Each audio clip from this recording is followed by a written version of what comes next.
ये election commission का वो ऑर्डर था जिसमें इलेक्शन कमीशन ने वमेन और नॉन मुस्लिम की रिजर्व सीटें सुन्नी इत्तेहाद काउंसिल को रिफ्यूज़ कर दी थी और हमारी वो रिजर्व सीटें जो 11 नॉन मुस्लिम की थी और 67 वमेन की सीट थी, ये टोटल 78 सीट्स दूसरी पार्टी को अलोकेट कर दी थी।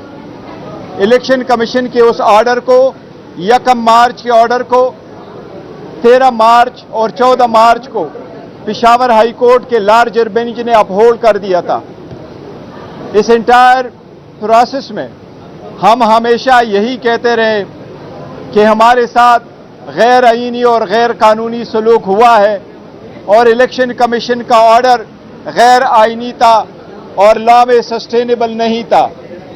हम थ्रू आउट ये कहते रहे कि किसी भी पॉलिटिकल पार्टी को आईन के मुताबिक उसकी जीती हुई सीटों से ज़्यादा सीटें नहीं मिल सकती। हम यही कहते रहे कि ये 80 सीटें जो सुन्नी इत्तेहाद काउंसिल की थी, जो पीटीआई बे कैंडिडेट्स ने सुन्नी इत्तेहाद काउंसिल को ज्वाइन करके जिस पे सुन्नी इत्तेहाद काउंसिल का हक था, ये उनकी थी। लेकिन इलेक्शन कमीशन ने 4 मार्च को ये सारे सीटें दूसरी पार्टी को अलोकेट कर दी थी, वो नेशनल असम्बली में भी और तीनों प्रोविंशियल असम्बली में भी, सिंध, पंजाब और केपीके असम्बलीज में।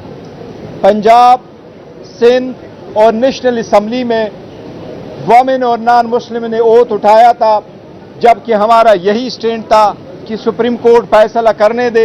इसी वजह से केपीके में रिजर्व सीटों पे वोट नहीं लिया गया था। आज अल्हम्दुलिल्लाह सुप्रीम कोर्ट ने लीव ग्रांट कर दी है। इलेक्शन कमीशन का ऑर्डर 1 मार्च 2024 का और पेशावर हाई कोर्ट के लार्जर बेंच का ऑर्डर 14 मार्च 2024 का सुप्रीम कोर्ट ने सस्पेंड कर दी है। सुप्रीम कोर्ट ने अल्हम्दुलिल्लाह ये भी डायरेक्शन दी है कि ये 78 मेंबरान साहिबान जो सीटों पे पार्लियामान आए हैं या असम्बलियों में जा चुके हैं, वो आइंदा किसी भी कानून साजी में वोट का इस्तेमाल नहीं करेंगे। ये हमारी मौक़िफ़ की तायीद है। हमने पहले मर्तबा पहले दिन जिस वक्त नेशनल असम्बली का इजलास हुआ तो वोट उठाने से पहले हमने ये पॉइंट आउट कर लिया था कि सबसे पहले ये पार्लियामान उन लोगों से कंप्लीट हो जिनका ये हक बनता है। फिर सदर के इलेक्शन के वक्त भी हमने कहा कि ये जो साहिबान आए हैं जिन्होंने ओथ उठाया है रिजर्व सीट पे, लेकिन ये इंट्रूडर्स है इन द पार्लियामेंट, ये इंट्रूडर्स है इन द प्रोविंशियल असम्बलीज, लिहाजा ये वोट नहीं दे सकते जब तक ये फैसला ना हुआ हो। लिहाजा आप सदारती इलेक्शन ना करवाए, इन लोगों को वोट का हिस्सा ना दे। आज सुप्रीम कोर्ट ने फाइनली अल्हम्दुलिल्लाह ये फैसला कर लिया कि जो ये 78 सीटों पे आए हुए मेंबरान हैं, चाहे वो प्रोविंशियल असम्बली में चाहे वो नेशनल असम्बली में, वो किसी वोट देने का किसी तरह हकदार नहीं है।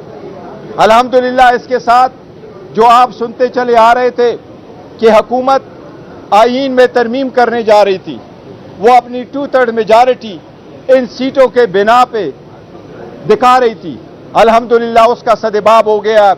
अब इंशाअल्लाह ताला हुकूमत नाकाम होगी और वो 2/3 मेजॉरिटी से महरूम है।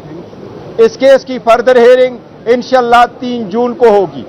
हम पहले दिन से ये कहते चले आ रहे थे और सुप्रीम कोर्ट से इस्तदा किए आ रहे थे कि इवन हमने जो पिटीशन फॉर्म 45 पे फाइल की है कि वो लोग जो इलेक्शन हार चुके थे कानून और आईन के मुताबिक, प्रिजाइडिंग अफसरान ने उनके जैसे वोट काउंट किए थे, रिटर्निंग अफसरान ने आईन और कानून के मुताबिक जो आपने टैली की थी उसके मुताबिक अगर आप जमा कर लेते तो पाकिस्तान तहरीक इंसाफ की नेशनल असम्बली में 180 सीटें हैं। इंशाल्लाह ये 180 सीटें हमें मिलेगी अगर सुप्रीम कोर्ट ने उस पिटीशन को उठाया जिस तरीके से हमारे ये मौक़िफ़ एक्सेप्ट कर लिया। हमें अदलिया से एतमाद है, अदलिया पे एहतराम है। हम उनसे दरख्वास्त करते हैं कि बाकी भी केसेस ऐसे उठाए। आवाम की बुनियादी हकूक़ का तहफ़्फ़ुज़ करना सुप्रीम कोर्ट की जिम्मेदारी है। इसी तरीके से जो खान साहब के केसेस पेंडिंग है, जो हम सुप्रीम कोर्ट से मुसलसल इस्तदा किए आ रहे हैं कि इनको भी आप उठा ले और कानून और आईन के मुताबिक इस पे फैसले करें। हमें उम्मीद है इंशाअल्लाह ताला सुप्रीम कोर्ट अब इस पे इंशाल्लाह ताला जल्द से जल्द फैसला करेगी। एक अगर इलेक्शन कमीशन अपील में चला गया तो आज के पीटीआई की पोजीशन इस्लामिस्ट के साथ मुज़ाकरात के लिए बेहतर होगी। देखिए, जहां तक मुज़ाकरात का ताल्लुक है वो हम आपको बता चुके, एक बार फिर अफर्म करते एज वी स्पीक हमारी किसी के साथ कोई मुज़ाकरात नहीं हो रही, और हमने कहा है कि अगर मुज़ाकरात हुई किस पॉइंट पे साथ हुई वो हम आपको जरूर बताएंगे। इस फैसले का मुज़ाकरात से कोई ताल्लुक नहीं, ये आईनी नुक्ता था आर्टिकल 51 का और आर्टिकल 106 का, और वोट का एक बुनियादी हक जो हमें मिलना था उसका एक ज़रूरी था। अल्हम्दुलिल्लाह आज सुप्रीम कोर्ट ने कर दिया, इंशाअल्लाह ताला ये फाइनल भी फैसला होगा तो हमारे हक में होगा।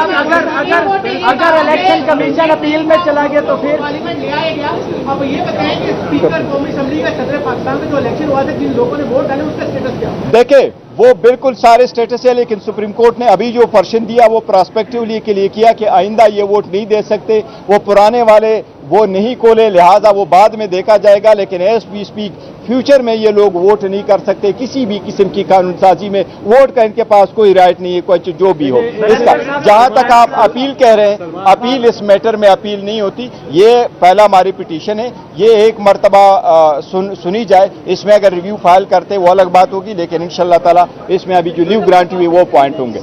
सलमान अकरम राजा साहब को सुन लें। जी नहीं देखिए 225 चाहिए 2/3 मेजॉरिटी के लिए, आपके पास अगर मिल भी जाए तो आपके 110 बनती है, अगर वो सारे मिल आईनी तरमीम नहीं। देखो, हम कह रहे हैं अब उनके पास आईनी तरमीम के लिए 2/3 मेजॉरिटी मौजूद नहीं है। अगर पहले वो हमारी सीटें ले लेते तो उनके पास अदरवाइज आ जाती, अभी हमारे पास ये सीटें आनी है, या फॉर द टाइम बिंग वो लोग अपने वोट कास्ट करने से रुक गए, लिहाजा उनके पास वो राइट नहीं रहा। जी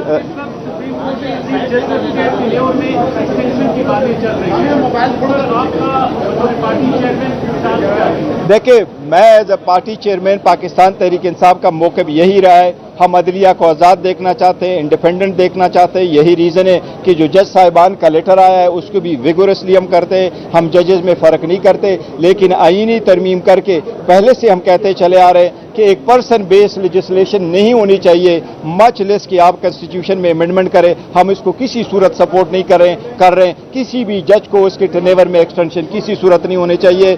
जो आर्टिकल 175A जो 18वीं तरमीम करके ये फैसले हो चुके थे, और उसके बाद 21वीं तरमीम, ये मैटर अब वो नहीं होना चाहिए, टच नहीं होना चाहिए, हमारा मौक़िफ़ है। सलमान अकरम राजा साहब बोल रहे हैं, आप पार्लियामान की बात कर रहे हैं। गुज़श्ता दौर में जब आपने इस्तीफे दिए उसके बाद अदालत में आप सब लोग गए, स्पीकर ने कहा कि मेरा डिसीजन फाइनल होगा, आप इस्तीफे दे चुके हैं। अब आपके मेंबर्स ने वहाँ पे जाके अलग ले लिया स्पीकर, और वो कह रहे हैं कि उनके अलग कबूल है, पार्लियामान की बात मानी जाएगी या फिर नहीं? देखे, स्पीकर ओथ की बात नहीं है ना। उस वक्त जो हमने कहा था तो हम स्पीकर को एक राइट होता है, वो देख लेता है, डिसाइड करता है कि उसने अगर अपनी मर्जी से रिजाइन किया तो वो इसको एक्सेप्ट करता है। ओथ उन्होंने लिया है, जो एमएनए साहिबान ने वोट लिया है, लेकिन जिस ऑर्डर के बिना पे उन्होंने लिया है वो इलेक्शन कमीशन का ऑर्डर 1 मार्च का है, इसलिए 1 मार्च का order to this extent suspend हुआ कि वो अब आइंदा पार्लियामान में वोट में हिस्सा नहीं देंगे। सलमान राजा साहब अगर कुछ कहना चाहते हैं। Supreme court petition procedure act के तहत जो है आज इतराज़ात आयद किए गए थे बेंच की कंपोजिशन के ऊपर।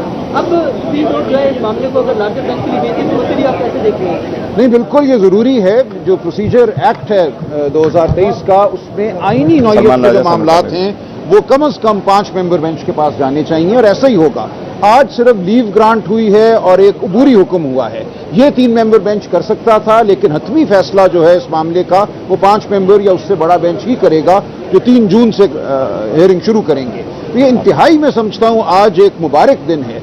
जो लोग ये समझते थे कि फरेब और धांधली की बुनियाद पर वो एक पार्लियामान कायम कर लेंगे और फिर उस पार्लियामान के जरिए वो आइन का हुलिया बिगाड़ेंगे, आज उनको शिकस्त हुई है। और हम समझते हैं कि बिलाखिर इस मुल्क में आइन और कानून की ही फतह होगी, अवाम की फतह होगी। अवाम ने जो मैंडेट हमें दिया है वो सामने आएगा, और इस मुल्क में कानून साजी अवाम के मैंडेट से होगी। ऐसा नहीं होगा कि एक مقصد حاصل کرنے کے لیے، دھاندلی کو دوام بخشنے کے لیے آپ قانون سازی کریں، آپ آئین سازی کریں، یہ نہ عوام ہونے دیں گے اور نہ پاکستان کی عدلیہ ہونے دے گی۔ ہمیں آج نظر آ رہا ہے کہ پاکستان کی عدلیہ آئین پاکستان کے ساتھ کھڑی ہے، ہمیں نظر آ رہا ہے کہ پاکستان کے عوام آئین پاکستان کے ساتھ کھڑی ہیں، جمہوریت کے ساتھ کھڑی ہیں، اور آج ہم پیغام دینا چاہتے ہیں ان تمام قوتوں کو جو یہ سمجھتے ہیں کہ وہ فریب اور دھوکے سے پاکستان کے عوام کو ہرا سکتے ہیں، پاکستان کے آئین کو ہرا سکتے ہیں، ایسا ہم ہرگز نہیں ہونے دیں گے۔ ہم عدالت میں بھی اپنی جدوجہد جاری رکھیں گے اور سیاسی سطح پہ بھی اپنی جدوجہد جاری رکھیں گے، اور میں آپ کو خوشخبری سناتا ہوں آج کہ فتح عوام کی ہوگی، فتح آئین کی ہوگی، فتح سچائی کی ہوگی، اور آج یہ پہلا قدم تھا جو ہم نے اٹھایا ہے۔